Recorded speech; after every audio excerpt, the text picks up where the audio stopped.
And you know what's weird? It's like, okay, let's say we had a giant asteroid coming that could wipe out a city, cause major damage.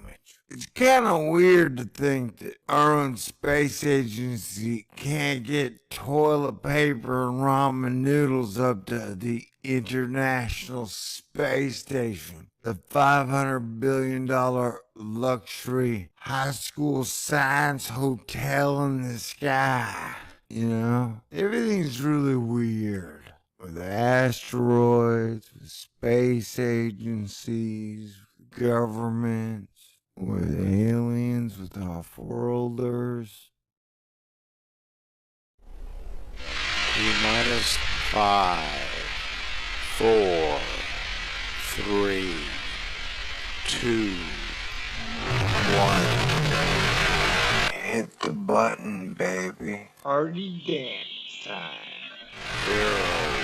Have ignition.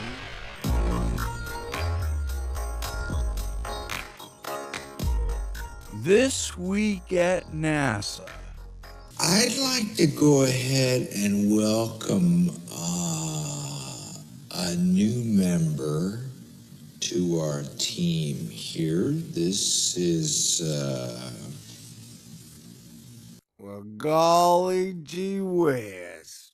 We're all safe for now. All right, ladies and gentlemen, welcome to this Thursday edition of Asteroid Fight Club.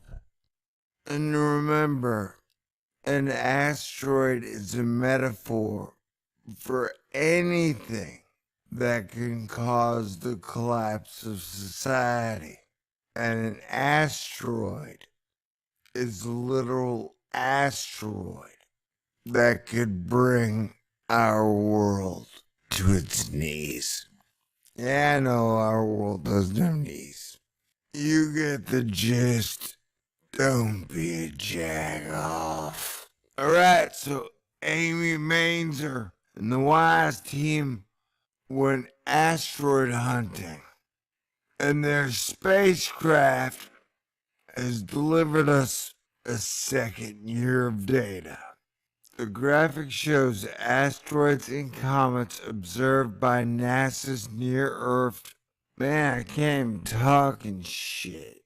The graphic shows asteroids and comets observed by NASA's Near-Earth Object Wide Field Survey Explorer NEOWISE mission. Man, I need to go tour JPL and Caltech. You know, hey, Amy Mainzer, Mikey Brown. Anybody Caltech or JPL, give me and Sage, come on in. Maybe get a tour. Ask you guys some questions. We're cool. We're cool as heck, man. Yeah. And we like science.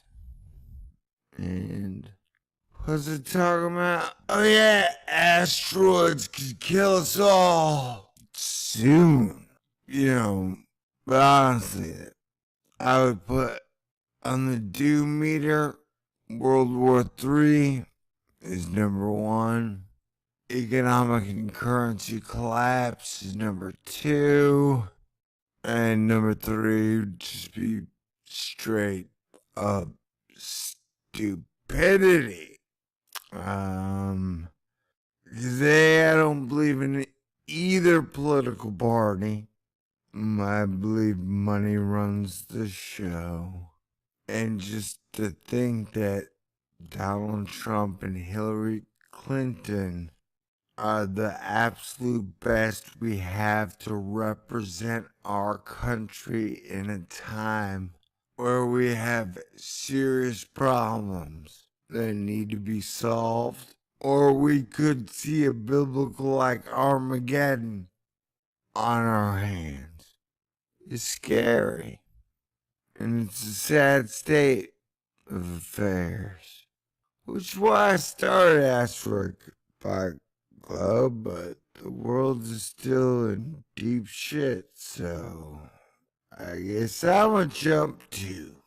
Awesome. Anyway, Amy Manger and her 7 brown dwarfs have released the new data. The spacecraft has now characterized a total of 439 near-Earth objects since the mission was restarted in December 2013. Of these, 72 were new discoveries. And remember, asteroids are created when the giants on Pluto take dumps and then throw them into outer space. They petrify and, yeah, can't explain comets, though. Near-Earth objects are comets and asteroids that have been nudged by the gravitational attraction of the giant planets in our solar system into orbits that allow them to enter Earth's neighborhood. 8 of the objects discovered in the past year have been classified as potentially hazardous asteroids, PHAs,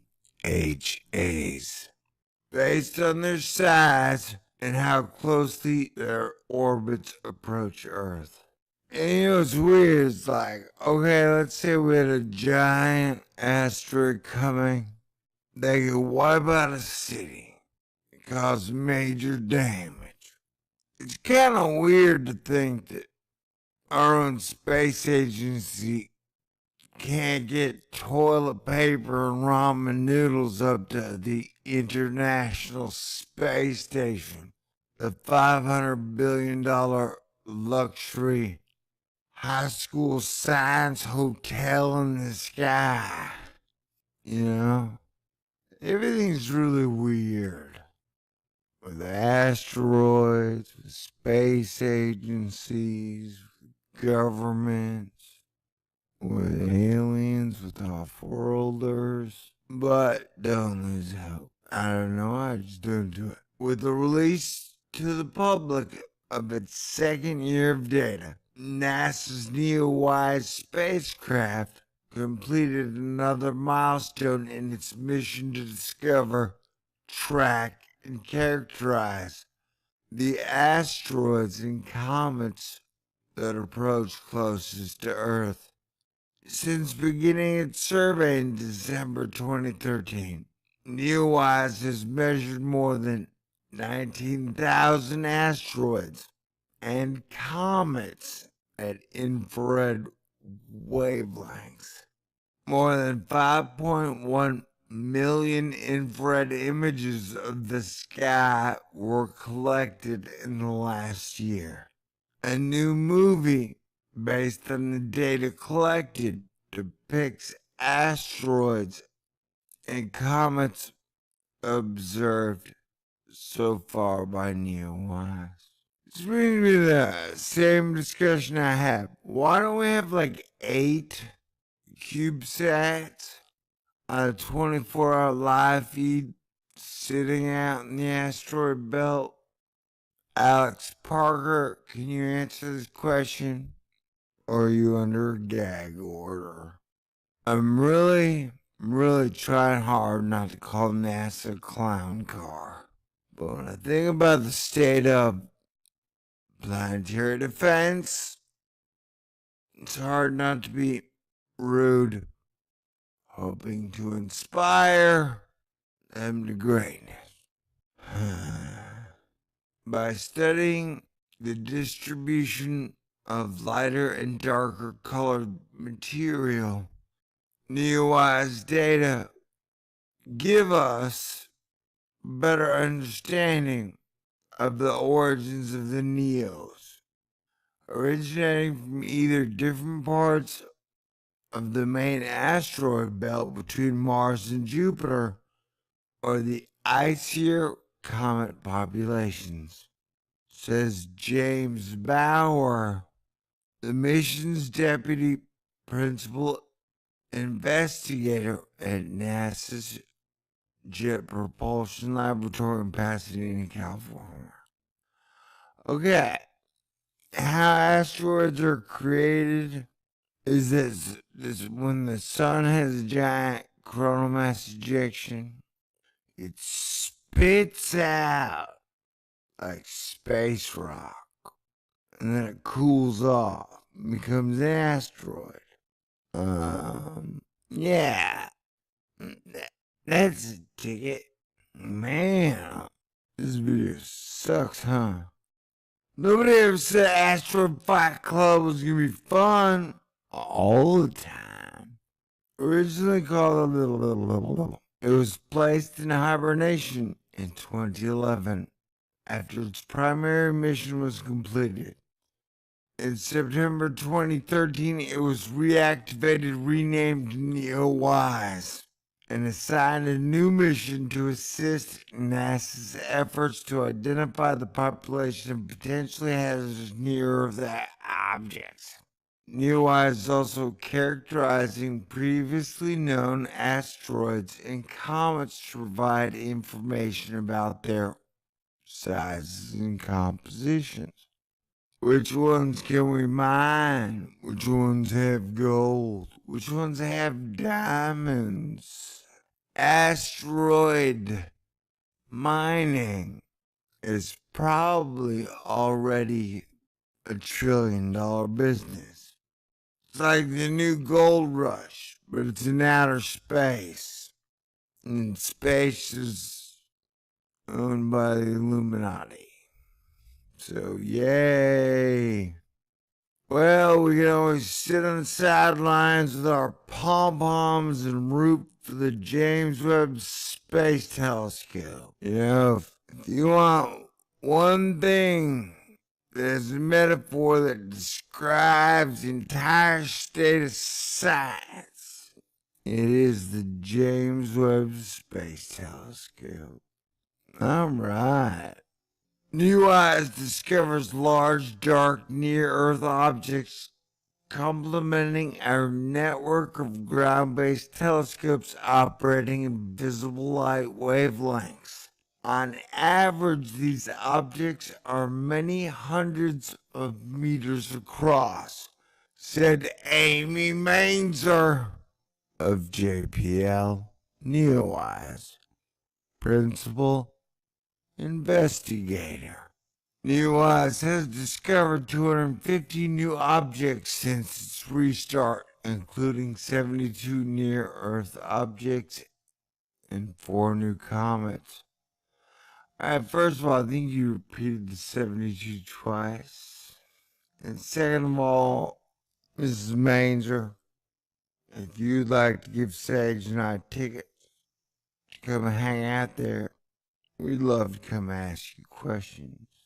I believe we even bake you cupcakes. The people from NASA bake me cupcakes. I don't know if I would eat. No disrespect. I just can't tell who's Slytherin, who's Hufflepuff, who's Gryffindor, who's Rainbow Ring. Yeah. NASA's Jet Propulsion Laboratory in Pasadena, California manages the NEOWISE mission for NASA's Science Mission Directorate in Washington. Everybody love Washington. Am I right? The Space Dynamics Laboratory in Logan, Utah built the science instrument. Ball Aerospace and Technologies Corp. of Boulder, Colorado built the spacecraft. Science, operations, and data processing take place at the Infrared Processing and Analysis Center at the California Institute of Technology in Pasadena. Caltech manages JPL for NASA. Hey, thanks, man. Alright. You got any questions? You contact DC Agley or Dwayne Bryant. Man, maybe I could give him a call right now. Say, hey, what's up, dude? It's Thor News. Can I get a day pass? I like to talk to you guys about asteroids. Okay, so, yeah, asteroids, you know. Maybe they could be a serious problem. Currency collapse. Maybe it could be a serious problem. Runaway police state. Maybe it could be a serious problem. World War III. Maybe that could be a serious problem. Corporations having all the power and the people having none. Maybe that could be a very serious problem. When are we gonna start solving problems? That's what I like to know. Anyway, that's the whole point of Asteroid Fight Club. This meeting sucked, whatever. It's still better than an AA meeting, bro. Calm down. Tired of bitching. You know? Man up. Put your girl panties on. Put your big girl panties on. Bruce. Alright, whatever. Peace out. God bless. Okay, I know. Self-improvement is masturbation, and masturbation is fun. So let's do it! Gentlemen, welcome to Fight Club. I gotta take Fight Club up a notch.